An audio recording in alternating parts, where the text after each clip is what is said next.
നമുക്കിന്ന് രാവിലത്തെ അടുക്കളപ്പണി കണ്ടാലോ. അപ്പോൾ രാവിലെ തന്നെ ചോറൊക്കെ ആയിട്ടുണ്ട്. ചോറ് ഊറ്റാൻ പോവുകയാണ് കേട്ടോ. അതിന് ശേഷം ഞാനിവിടെ കുടിക്കാൻ വേണ്ടി വെള്ളം തിളപ്പിച്ച് വെച്ചിരിക്കുന്നുണ്ട്. അതിൻ്റെ ഇടയിലുള്ള വീഡിയോസ് എടുക്കാൻ വിട്ടുപോയതല്ല, ഇന്ന് സ്കൂളില്ല. അപ്പോൾ കുട്ടികൾ ഭയങ്കര ബഹളമായിരുന്നു. അപ്പോൾ എല്ലാം ചെറുതായിട്ടൊന്ന് കാണിച്ചു തരാമെന്ന് പറഞ്ഞിട്ടാണ് ഞാൻ. അപ്പോൾ ഇന്നത്തെ കറി എന്ന് പറയാൻ വെണ്ടയ്ക്ക് പുളിയാണ് കേട്ടോ. അപ്പോൾ പരിപ്പൊന്നും ഇടാതെ ജസ്റ്റ് ഒന്ന് വെണ്ടയ്ക്കയും അതേപോലെ വലിയുള്ളി, തക്കാളി ഉണ്ടെങ്കിൽ ഇടാം. തക്കാളി ഇവിടെ ഉണ്ടായിരുന്നില്ല, അപ്പം ഞാൻ തക്കാളിയൊന്നും ഇട്ടില്ല. വാളംപുളി വെള്ളത്തിൽ ഇട്ട് വെച്ചിട്ടുണ്ടായിരുന്നു കേട്ടോ. അപ്പോൾ ഞാൻ ചീഞ്ചട്ടിയിലോട്ട് എണ്ണയൊക്കെ ഒഴിച്ചു കൊടുത്ത് ആദ്യം ഉള്ളിനെ നന്നായി വഴറ്റിയെടുക്കണ്ട. അതിന് ശേഷം നമുക്ക് വെണ്ടയ്ക്ക അരിഞ്ഞു വെച്ചിട്ടുണ്ട്, നമുക്കത് ചേർത്ത് നന്നായി ഒന്ന് വഴറ്റിയെടുക്കാം കേട്ടോ. അങ്ങനെ വെണ്ടയ്ക്കൊക്കെ അടുപ്പിൽ ചീഞ്ചട്ടിയിൽ ഇട്ട് കൊടുത്ത് നന്നായി വഴറ്റിയെടുക്കുന്നുണ്ട്. അപ്പോൾ അത് വഴങ്ങി കിട്ടുമ്പോഴേക്കും നമുക്ക് തേങ്ങ ഒന്ന് ചിരകിയെടുക്കാം കേട്ടോ.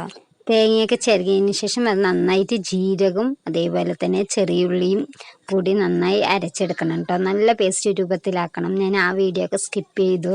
കുട്ടികൾ അടുത്ത് തന്നെ ഉണ്ടായിരുന്നു. അപ്പം എല്ലാവരും പറയുന്നുണ്ട് അടുക്കള പണി ചെയ്യുമ്പോൾ കുട്ടികൾ അടുത്ത് തന്നെ ഉണ്ടല്ലോ, പാറക്കുട്ടിയൊക്കെ അടുത്ത് തന്നെ ഉണ്ടല്ലോ എന്ന് പറഞ്ഞിട്ട് കമൻറ്റ് വരുന്നുണ്ട്. അപ്പം അതുകൊണ്ട് ഞാൻ അവരിനെ ഇപ്രാവശ്യം എന്തെങ്കിലും ഉൾപ്പെടുത്തിയിട്ടില്ല. അവരടുത്ത് തന്നെ ഉണ്ട് കേട്ടോ. സത്യം പറഞ്ഞ് ഞാൻ ഈ വീഡിയോ എടുക്കുന്നില്ല പറഞ്ഞിട്ട് ഇരുന്നാണ് കേട്ടോ. കാരണം വേറെ ഒന്നുമല്ല, എനിക്ക് അന്ന് രാവിലെ എണീക്കുമ്പോൾ തന്നെ എന്തോ ഒരു തലവേദനയൊക്കെ ഉണ്ടായിരുന്നു. പിന്നെ അത് കാര്യമാക്കിയില്ല. പിന്നെ കുറച്ച് കഴിയുമ്പോഴേക്കും നല്ല പല്ലുവേദന വന്നപ്പോൾ സ്കൂളും ഇല്ല, എന്ത് ചെയ്യും? കുട്ടികളാണെങ്കിൽ നല്ല ബഹളം. അപ്പോൾ പല്ലുവേദന കൂടുമ്പോഴേക്കും രാവിലത്തെ പണി വേഗം കഴിക്കണം, വേഗം ജോലി കഴിഞ്ഞ് മിണ്ടാണ്ട് കിടക്കാലോ എന്നൊരു ഉദ്ദേശം ഉണ്ടായിരുന്നുള്ളൂ. എന്തായാലും സ്കൂളില്ലാത്തത് കൊണ്ട് കിടക്കാൻ പറ്റില്ല, എന്നാലും അങ്ങനെയൊക്കെ വിചാരിച്ചു. അപ്പോഴേക്കും മക്കൾ അവിടെ നിന്ന് കറി ആയിക്കഴിഞ്ഞാൽ ഞങ്ങൾക്ക് ഉണ്ടാക്കി തരണം പറഞ്ഞിട്ട് വാശി പിടിക്കായിരുന്നു അമൃതം പൊടിയും കൊണ്ട്. അപ്പം ഞാൻ പറഞ്ഞു എനിക്ക് വയ്യ, നാളെ ഉണ്ടാക്കി തരാമെന്ന് പറഞ്ഞപ്പോൾ അവരൊന്നും കേൾക്കണില്ല.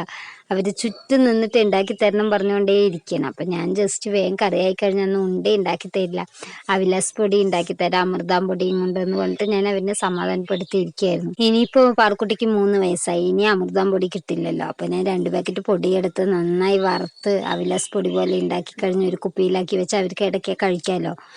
ഉണ്ടാക്കി കഴിഞ്ഞ് ഒരു ദിവസം കൊണ്ട് തന്നെ അവർ ആദ്യം പോകുമ്പോൾ ഒന്നെടുക്കും, അങ്ങനെ വേഗം കഴിയും. ഇതാവുമ്പോൾ കുറേശ്ശെയല്ലേ കഴിക്കുള്ളൂ. അപ്പോൾ 2 ദിവസം നോക്കണ്ടല്ലോ, 2 ദിവസമല്ല ഒരാഴ്ച ഉണ്ടാവുമല്ലോ. പൊടിയാവുമ്പോൾ കുറച്ച് ലേശം കുഞ്ചിക്കണ്ണത്തിലെടുത്ത് സ്പൂൺ എടുത്ത് കഴിക്കുകയുള്ളൂ. അപ്പം അത് ഉണ്ടാക്കി തരാമെന്ന് പറഞ്ഞിട്ട് ഞാൻ അങ്ങനെ ഇരിക്കുകയായിരുന്നു. കറി ആയത് ഞാൻ നിങ്ങൾക്ക് ആദ്യം അത് ഉണ്ടാക്കി തരാം, എന്നിട്ടേ ഇനി ബാക്കി പണിയുള്ളൂ എന്ന് പറഞ്ഞിട്ട് ഇരിക്കുകയാണ്. പിന്നെ ഒരു പ്രധാനപ്പെട്ട കാര്യം എന്ന് പറഞ്ഞു കഴിഞ്ഞാൽ, ഞാൻ പലപ്പോഴും കുക്കിംഗ് വീഡിയോ എടുക്കുമ്പോൾ ഞാൻ വോയിസ് അപ്പം തന്നെ കൊടുക്കണം എന്ന് വിചാരിക്കും. പക്ഷെ അതൊരിക്കലും എന്നോട് കഴിയില്ല. കാരണം എന്താണെന്നറിയോ, ഒന്നില്ലെങ്കിൽ മക്കൾ വേണമല്ലോ വീഡിയോ എടുക്കാൻ. അതുകൊണ്ട് മക്കളുടെ സൗണ്ട് കലപിലാന്നുള്ള സൗണ്ട്, അതേപോലെ ഓപ്പോസിറ്റ് എൻ്റെ അമ്മായിൻ്റെ വീടാണ്. അപ്പം അവിടുത്തെ സൗണ്ടുകൾ അങ്ങനെ കുട്ടികൾ, ഞാൻ വീഡിയോ എടുക്കുമ്പോൾ അവരെന്നെ കളിയാക്കിക്കൊണ്ടേയിരിക്കും. അമ്മായിയാണെങ്കിലും ശരി, അവരുടെ മക്കളാണെങ്കിലും ഒരേ കളിയാക്കിക്കൊണ്ടേയിരിക്കുകയായിരുന്നു. അതുകൊണ്ടാണ് ഞാൻ എപ്പോൾ കുക്കിംഗ് എടുക്കുമ്പോഴും വോയിസ് അപ്പം ഞാൻ കൊടുക്കാതെ പിന്നീട് ഞാൻ കൊടുക്കുന്നത് കേട്ടോ. വേറെ ഒന്നുമല്ല. എൻ്റെ അടുത്ത് ചോദിച്ചിട്ടുണ്ടായിരുന്നു വീഡിയോ എടുക്കുമ്പോൾ തന്നെ വോയിസ് കൊടുത്തുവിടായിരുന്നു. പക്ഷെ അത് കൊടുക്കാൻ പറ്റിയ സാഹചര്യമല്ല. അതുകൊണ്ടാണ് ഞാൻ എഡിറ്റ് ചെയ്തതിന് ശേഷം വോയിസ് കൊടുക്കുന്നത്. അതുപോലെ തന്നെ നമ്മുടെ വീഡിയോസ് ആദ്യം കാണുന്നവരുണ്ടെങ്കിൽ ഒന്ന് ചാനലൊന്ന് സബ്സ്ക്രൈബ് ചെയ്യുക. അതേപോലെ ലൈക്ക്, ഷെയർ, കമൻറ്റ് അതൊന്നും ചെയ്യാൻ മറക്കരുത് കേട്ടോ. കാരണം നിങ്ങളുടെ സപ്പോർട്ട് ഉണ്ടെങ്കിൽ മാത്രം ചാനൽ മുന്നോട്ട് പോവുകയുള്ളൂ. അതുകൊണ്ട് എന്തായാലും വീഡിയോസൊക്കെ കാണുക. എൻ്റെ മാത്രമല്ല, എന്നെ പോലെയുള്ള തുടക്കക്കാരായ യൂട്യൂബ് ചാനലുകാരുടെ വീഡിയോസൊക്കെ ഒന്ന് കണ്ടൊന്ന് സപ്പോർട്ട് ചെയ്യുക. അവൻ്റെ ലൈവിലൊക്കെ ഒന്ന് പോവുക, ഒന്ന് സപ്പോർട്ട് ചെയ്യുക. അങ്ങനെ മക്കൾ കാത്തിരുന്ന കറിയായി, വെണ്ടയ്ക്ക പുളി റെഡിയായി. വേഗം ഒരു അരമണിക്കൂറിൻ്റെ ഉള്ളിൽ തന്നെ വെണ്ടയ്ക്ക പുളി തയ്യാർ.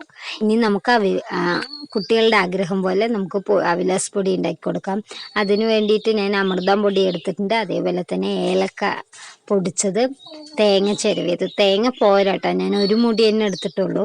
പക്ഷെ നിറയെ തേങ്ങയിട്ടാലാണ് അതിൻ്റെ ഒരു ടേസ്റ്റ്. നെയ്യ്, ഇത്രയും സാധനങ്ങളാണ് ഞാൻ അവിലാസ് പൊടി ഉണ്ടാക്കാൻ എടുത്തത്. ആദ്യം തന്നെ ഉള്ളിയിൽ നെയ്യ് ഒഴിച്ചു കൊടുത്തതിന് ശേഷം തേങ്ങ ഇട്ട് കൊടുത്തിട്ടുണ്ട്. നല്ല ചുവപ്പ് കളർ ആവുന്നവരെ നമുക്ക് നന്നായി വറുത്ത് കൊടുക്കണം കേട്ടോ. അടുപ്പിലായതുകൊണ്ട് വേഗം ആവുന്നുണ്ട്. ഗ്യാസിലാണെങ്കിൽ ഒരു ഭാഗത്ത് മാത്രമേ തീ തട്ടുള്ളൂ, അടിയിൽ മൂട്ടിൽ മാത്രം. പക്ഷെ അടുപ്പിലായതുകൊണ്ട് നിറയെ വറുകിട്ട് കൊടുത്താൽ എല്ലാവിടെയും കിട്ടും. അടുപ്പാണ് ഏറ്റവും ബെസ്റ്റ് ഇട്ടാ കറി വയ്ക്കാനും അതേപോലെ ചോറ് വയ്ക്കാൻ. അടുക്കള പണിക്ക് എനിക്കിപ്പോൾ തോന്നിയത് ഗ്യാസിനെയും വെച്ച് നല്ലത് അടുപ്പാണെന്നാണ് കേട്ടോ തോന്നിയത്. സത്യത്തിൽ വേഗം പണിയൊരുങ്ങും. കുറച്ച് റിസ്ക് എന്ന് പറയാം, അടുത്ത് തന്നെ നിൽക്കണം, വിറക് വേണം, അത്രയേ ഉള്ളൂ. പക്ഷേ സമയം ലാഭം, അതേപോലെ പൈസ ലാഭം, അതുപോലെ തന്നെ മെയിൻ കാര്യം ടേസ്റ്റ് കൂടും. അടുപ്പിൽ വെക്കണ ഏതൊരു സാധനത്തിനും, എന്തൊരു സാധനം ആയിക്കോട്ടെ, കറി ആയിക്കോട്ടെ, സ്നാക്സ് ആയിക്കോട്ടെ, അതിനൊരു പ്രത്യേക ടേസ്റ്റ് കൂടുതലാണ്. അങ്ങനെ കഴിച്ചു നോക്കിയിട്ട് അങ്ങനെയുള്ള അഭിപ്രായമുള്ളവരുണ്ടെങ്കിൽ ഒന്ന് കമൻറ്റ് ചെയ്യണേ. അപ്പം നമുക്ക് നന്നായി ഈ പൊടിയൊന്ന് വറുത്തെടുക്കാം കേട്ടോ. നല്ല ചുവപ്പ് ബ്രൗൺ കളർ ആവുന്നവരെയും വറുക്കണം. അതേപോലെ പിടിച്ചു നോക്കുമ്പോൾ നല്ല തരിതരിയുന്നുണ്ടാവണം, അല്ലാതെ നമുക്ക് പൊടി എടുത്ത് മാറ്റാൻ പറ്റില്ല. നല്ല തരിതരിയുന്നുണ്ടാവണം. അപ്പം അങ്ങനെ ആയ ശേഷം നമുക്ക് ചൂടാറിയ ശേഷം നമുക്ക് കുപ്പിയിലാക്കിയിട്ട് അടച്ചു വെച്ചാൽ കടയെ വരില്ല കേട്ടോ. അപ്പം ഞാൻ ഇടയിലൊക്കെ നെയ്യ് ഒഴിച്ചു കൊടുക്കുന്നുണ്ട് കേട്ടോ പൊടിയിൽ, അമൃതം പൊടിയിൽ. കാരണം നല്ലൊരു മണം വരും, നല്ല ടേസ്റ്റ്. കഴിക്കുമ്പോൾ തന്നെ നല്ല എടുത്തറിയും നെയ്യിൻ്റെ മണം. ഫസ്റ്റ് നമ്മൾ തേങ്ങ വറുക്കുമ്പോൾ ചേർത്തെങ്കിലും അത് പോരാ, അപ്പോൾ ഇടയിലൊന്ന് ചേർത്ത് കൊടുത്തിട്ടുണ്ട് നെയ്യ്. അതുപോലെ തന്നെ ഇത് നമ്മൾ വറുത്തെടുത്തതിന് ശേഷം ഇറക്കാൻ പോകുമ്പോഴും ജസ്റ്റ് ഒന്ന് ഇറക്കിയതിന് ശേഷം അപ്പോഴും ഒന്ന് കുറച്ചൊരു നെയ്യ് ചേർത്ത് കൊടുക്കണം കേട്ടോ. അതാണ് പ്രത്യേക ഒരു നെയ്യിൻ്റെ മണമാണ് ഒരു പ്രത്യേക ടേസ്റ്റ്. അപ്പോൾ നമ്മുടെ അമൃതം പൊടിയൊക്കെ നന്നായി കളറൊക്കെ മാറി വന്നിട്ടുണ്ട് കേട്ടോ. നല്ലൊരു ബ്രൗൺ കളർ പോലെ ആയി തുടങ്ങിയിട്ടുണ്ട്. അപ്പം നല്ല കളറായതിന് ശേഷം നമുക്കിത് ഇറക്കുക. കുട്ടികളൊക്കെ ഇതാ ഇവിടെ അടുത്ത് തന്നെ പാത്രവും കൊണ്ട് നിൽക്കുന്നുണ്ട്. അപ്പോൾ തരുതര് കാണുമ്പോൾ തന്നെ നിങ്ങൾക്ക് വ്യത്യാസം അറിയാമല്ലോ, തരുതരുന്ന് ആയിട്ടുണ്ട്. ഇനി നമുക്കിത് കുട്ടികൾക്ക് കൊടുക്കാം കേട്ടോ. ഇങ്ങനെ ഇറക്കിയതിന് ശേഷം ലേശം ഒരു 2 സ്പൂണോളം നെയ്യ് ഒഴിച്ച് കൊടുത്ത് നന്നായി ഇളക്കിയതിന് ശേഷം ഒരു ബോട്ടിലാക്കി വെക്കുക. നന്നായി ചൂടാറിയ ശേഷം മാത്രം ബോട്ടിലാക്കി വെക്കുക. അപ്പോൾ വീഡിയോ ഇഷ്ടമായ ചാനൽ എല്ലാവരും സബ്സ്ക്രൈബ് ചെയ്യുക. അതേപോലെ ലൈക്ക്, ഷെയർ, കമൻറ്റ് ഇത് 3 ചെയ്യാൻ മറക്കരുത്. ഇനി അടുത്തൊരു വീഡിയോ കാണും വരെ ബായ്.